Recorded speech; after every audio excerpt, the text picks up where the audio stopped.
Yeah, very good afternoon to all. I am Professor Anuradha Jain, Professor of Economics at Vivekananda Institute of Professional Studies. Today in this series of microeconomics, we will be discussing about demand. All of us are consumers. We go to market, we purchase commodities. So it means that we demand goods. But what technically demand is all about, how we study demand in economics, so that we are going to discuss today.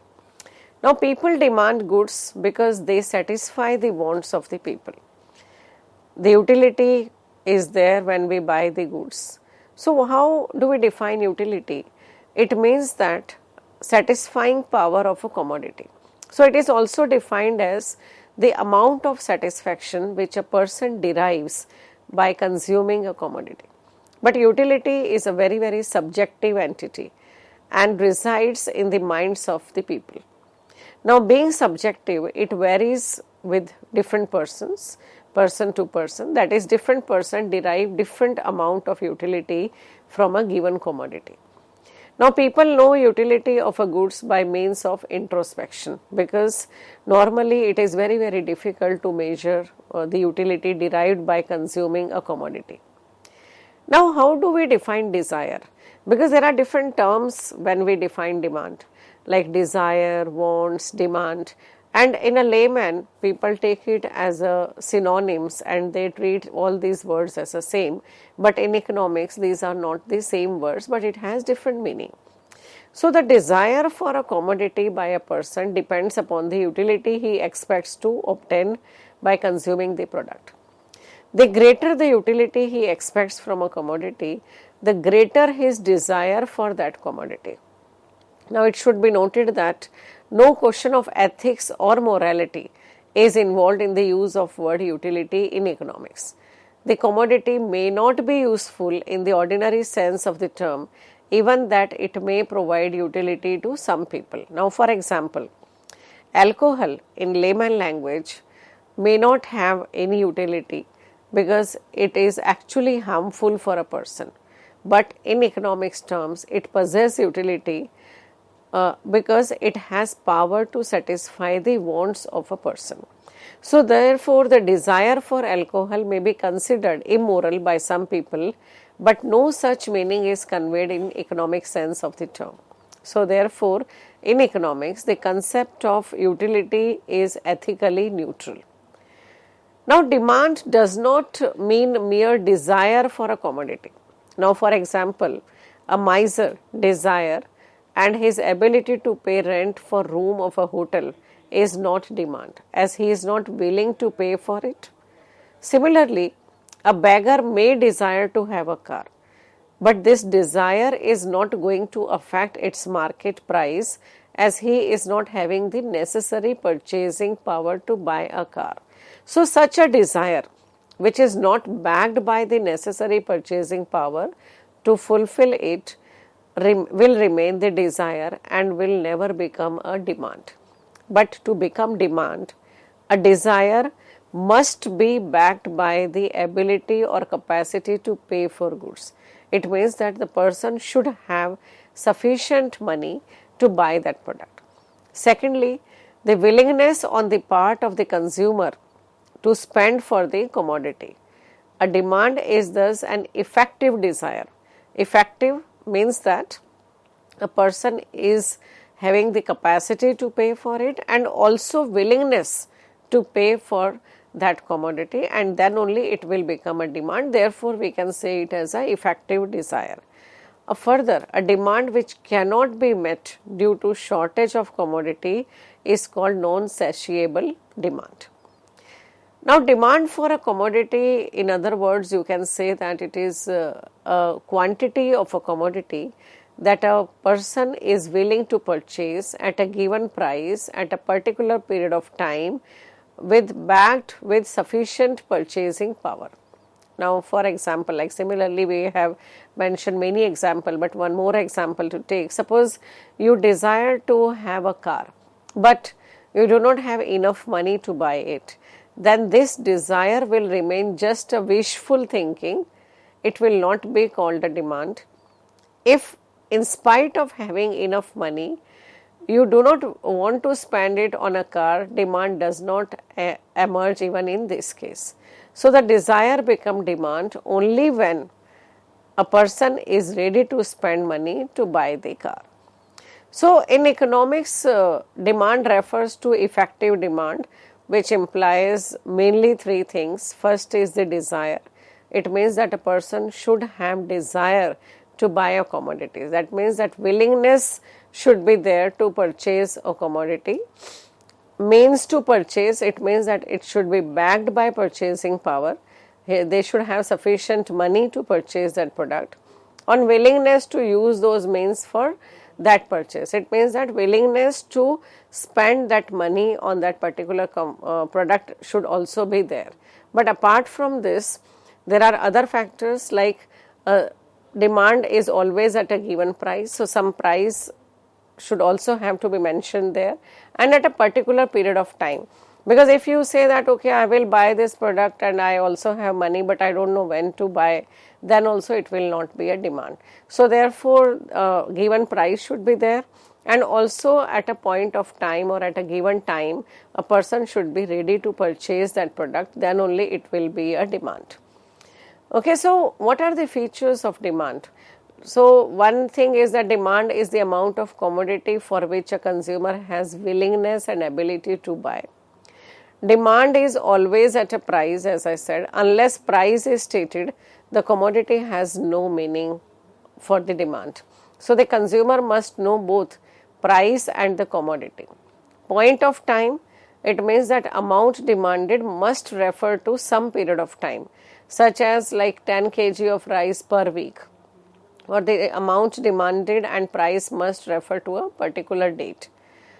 Another important component or feature of demand is the utility. So demand depends upon utility of a commodity. A consumer is rational and demands only those commodity which has utility for them. That means which can satisfy their demand, which can satisfy their desire or want.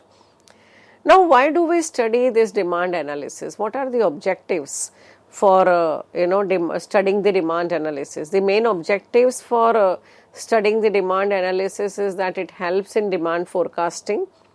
It also helps in production planning, like how much production should be there for producers. They plan like how much they will produce, how much they will invest. Okay, then sales forecasting, control of business, whether they should expand the business, they should not expand the business. So for that also demand analysis is very, very important. Then inventory control, demand is very important.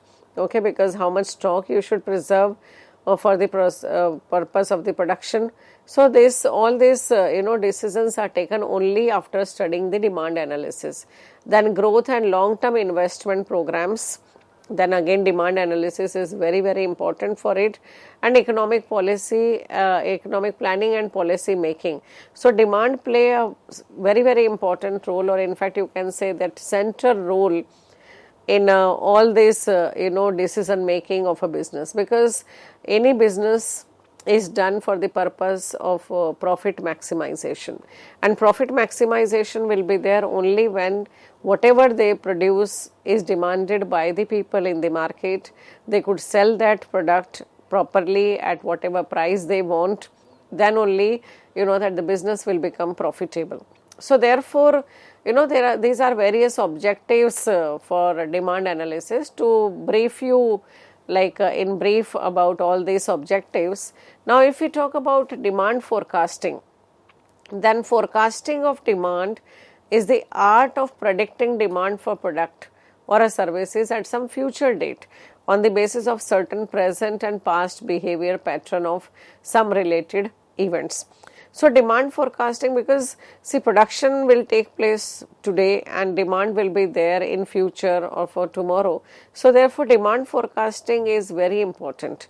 Unless you know how much demand will be there for your product in future, you will not start your process of production. So therefore demand forecasting is a very, very important objective of studying the demand analysis. Another is production planning. So demand analysis is prerequisite for the production planning of a business firm. So expansion of output of the firm should be based on the estimates of likely demand. Otherwise, there may be overproduction and consequent losses may have to be faced by any business person. Another objective is sales forecasting. Sales forecasting is based on again the demand analysis, that how much the businessman will be able to sell their product in the market. Further, for controlling the business also, it is essential to have well conceived budgeting of cost and profit, and that is based on the estimation of annual demand and supply and prices and so on. Inventory control, a satisfactory control of business inventories require proper estimation of the future requirements, which can be traced through demand analysis. And another objective of demand analysis, as we discussed, was growth and long-term investment program, because demand analysis is necessary for determining the growth rate of the firm and long-term investment planning. Because like suppose for example, for the products for which they estimate that or they forecast that the demand for this product will be there in long run, or demand is going to increase, then businessman will invest more in the business. They will think about the expansion of the business, okay, and that will also lead to economic growth or economic development of the country.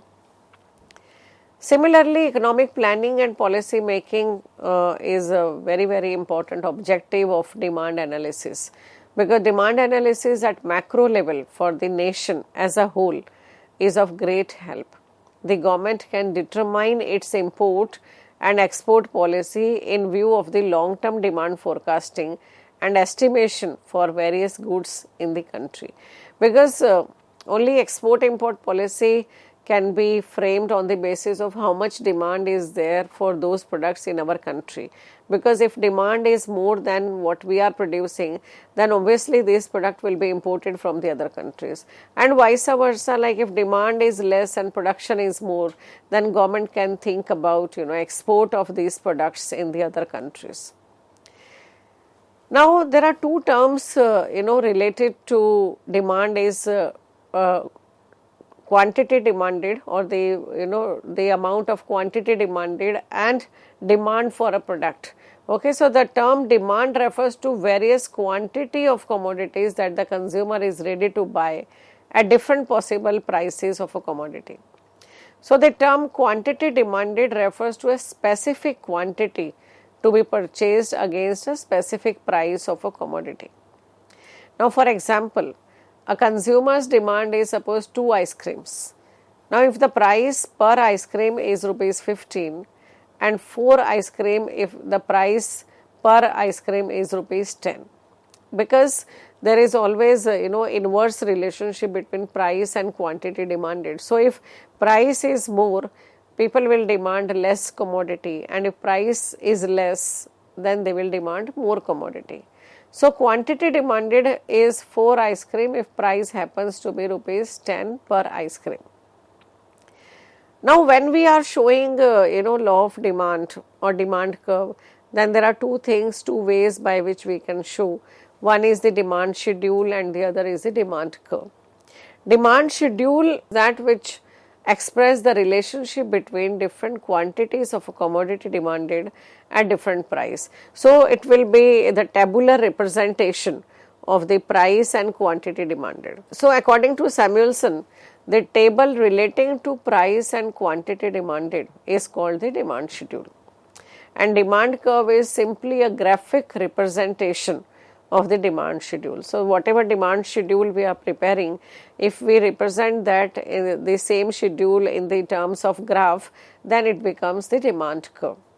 Now according to Leftwich, the demand curve represents the maximum quantities per unit of time that consumer will take at various prices. So demand schedule and demand curve are of two types, okay, when we are studying this. One is individual demand schedule and demand curve, and the other is market demand schedule and the market demand curve. Now if we talk about individual demand schedule and individual demand curve, so it refers to a tabular representation of a quantity of product demanded by an individual at a different price and time. Like suppose for example, in this table, like suppose if we take an example of any commodity X. Now, if commodity X, suppose price is rupees 5 and you demand 20, price becomes 4, you demand 25, price becomes 3, you demand 30. So, in this way, when we make table, on one side price, other side quantity demanded of individual for that particular commodity, then it will be individual demand schedule. And on the right hand side, you can see this, the graph, it is individual demand curve. So that means the graphical representation of this tabular data which we are showing there. So in this x-axis we are taking quantity demanded, and that is individual quantity demanded, and y-axis we are talking about price. So by depicting these points in terms of curve, you will get the demand curve, which is always downward sloping, because there is inverse relationship between price and quantity demanded. Now, it is seen that as the price of commodity increases, quantity demanded tends to decrease, and when price falls, the quantity demanded increases. Then if we talk about market demand schedule and market demand curve, because for one commodity, there are different buyers. So when we add all the buyers or all the commodities purchased by all the consumers. So like suppose if you are talking about commodity X. Now commodity X, when we talk about purchase by one person, then it will be individual demand curve or demand schedule. But when we say that whatever is the total commodity X demanded by all the individual in the market, then it will be market demand schedule or market demand curve. So this we derive by adding all individual demand. Like suppose for example, if in a market there are 4 individuals, those who are consuming this commodity X. Now 4 individual, like suppose one is demanding 4 units, other is demanding 5 units, the other one is demanding 3 units, and the fourth one is demanding 6 units at rupees 5. So what will be the market demand? Market demand will be by adding all these commodities demanded by all these 4 individual. So that will become market demand. So same thing we can show in the graph, and this will give you market demand curve. This is also the part of micro, because we are talking about individual commodities here, but individual commodities demanded by all the consumers of that commodity. So market demand is also studied under microeconomics, because it is about the individual commodity. Now demand function, because that is another term related to demand. So demand function shows the relationship between demand for a commodity and its various determinants. Now it shows like how demand for a commodity is related to, say, price of the commodity or other determinants, other factors, okay, which affects the demand. So there are like 2 demand function, as we studied 2 demands like individual demand and market demand. So similarly there are 2 demand function also. One is individual demand function and the other is the market demand function.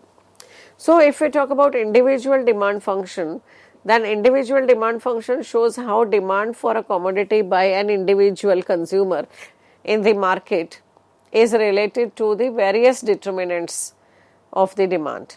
Now it can be expressed as like dx. Dx means the demand for commodity X is equal to the function of price of X, price of related products, income, taste, preferences, okay, or you can say future expectation about the price. So these are the different factors on which demand depends, individual demand depends. So this is the demand function of individual. We will be discussing this one by one.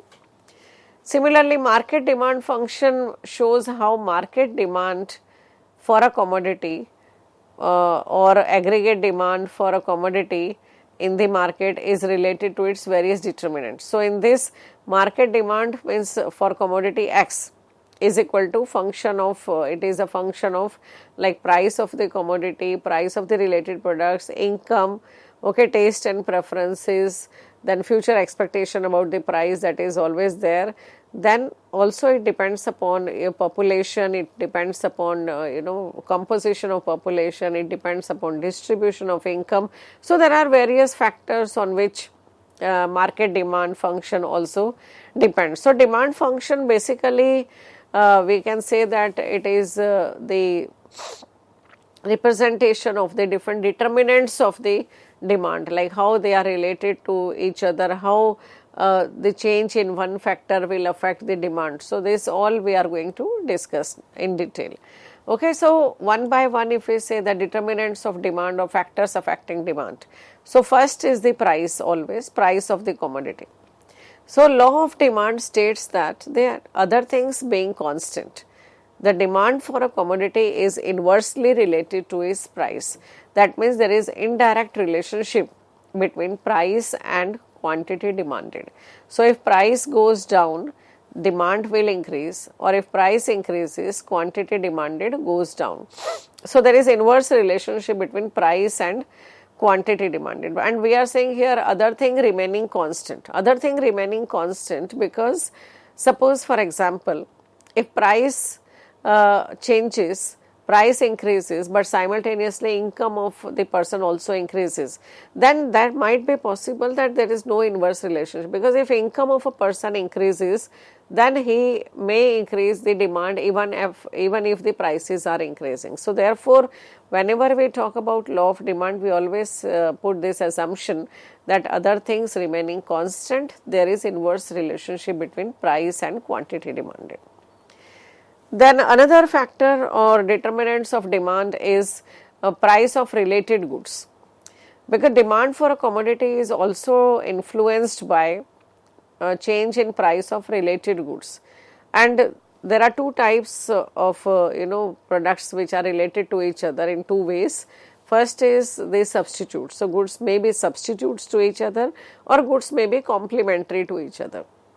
So if we talk about substitute goods, then these are the goods which can be substituted for each other, or you can say that best alternative which you can use, or that can be substituted for each other, such as like tea or coffee, or Pepsi and Coke, ball pen and ink pen.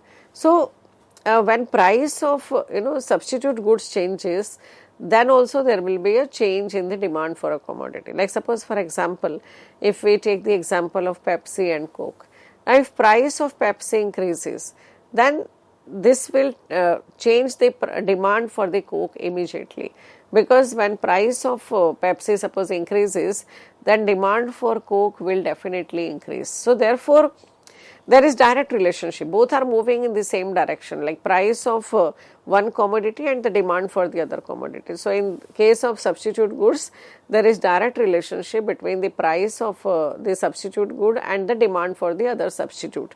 Okay, so when price of related goods changes in this way, then also demand will change. Another way how the goods are related is complementary good. So complementary goods are those which complete the demand for each other and therefore demanded together. For example, pen and ink, car and petrol. So they are complementary goods because one is useless without the other. Like suppose if you have a car and you do not have petrol in the car, you cannot use the car. Or if you have a petrol but there is no car, so then also petrol cannot be used.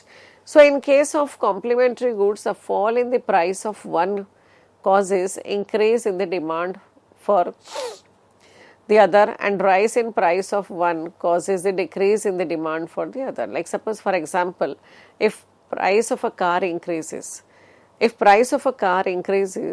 it means that the demand for car will go down, and if demand for car goes down, then demand for petrol will also go down. Okay, so there is inverse relationship, like price of a car increases and demand for petrol going down. So therefore, there is inverse relationship in the price of one commodity and demand for the other commodity in case of complementary product. So another determinant of demand is income of the consumer. So the ability to buy a commodity depends upon the income of the consumer. So when the income of a consumer increases, they buy more, and when the income goes down, they buy less commodity. Even Keynes says that the most important factor that influences the demand is income. Because if you do not have money, then whatever is the price in the market, you will not demand that product. So income is the main factor, on which demand depends. Another factor is the expectation, future expectation about the product. Now, if the consumer expects that the price in future will rise, he will buy more quantity in the present at the existing price. Likewise, if he hopes that price in future will fall, he will buy less quantity in present or even may postpone his demand. Like for example, like if government announces that from tomorrow petrol prices are going to increase by rupees 2 or by rupees 3, then you will see that there will be a huge line in front of the petrol pump, and people will try to fill their car with petrol today itself, because from tomorrow the prices are going to increase. So therefore, future expectation about the price. Similarly, when budget is going to be announced, and if people wants to buy suppose any product, and if they expect that after the budget price of this product will go down, and if they can postpone the demand for that product, then they will obviously postpone and their demand will change accordingly. Another factor which affects demand is the taste and preferences. Taste and preferences include like fashion, custom, etc. And taste and preferences can be influenced by advertisement, change in fashion, climate, or suppose there is a new invention, there is a new product in the market. So other things being equal, demand for those goods increases for which consumer develop taste and preferences. Now contrary to it, if a consumer has no taste or preferences for a product, its demand will go down. Okay, and it also have a demonstration effect. Okay, and taste and preferences change with the demonstration effect in the market. Like suppose we are trying to copy the Western world, Westernization, only by seeing their advertisements or them in the movies and all, and accordingly we change our taste and preferences, and our demand also change. Another important factor is the size of population, because demand increases with the increase in population and decreases with the decrease in population. And not only the size of the population, but also demand depends upon the composition of population.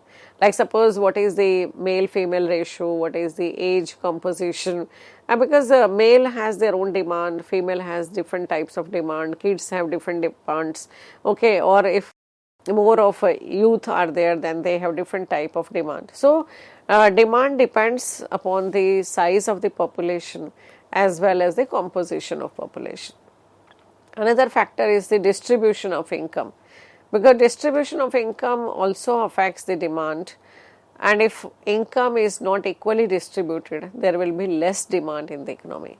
So in case of unequal distribution, most will not have enough money to buy things, and if income is distributed in favor of poor, then their marginal propensity to consume is always high, and therefore total demand in the market will increase. Okay, so that was the basic about what demand is all about and what are the determinants of the demand. So thank you so much.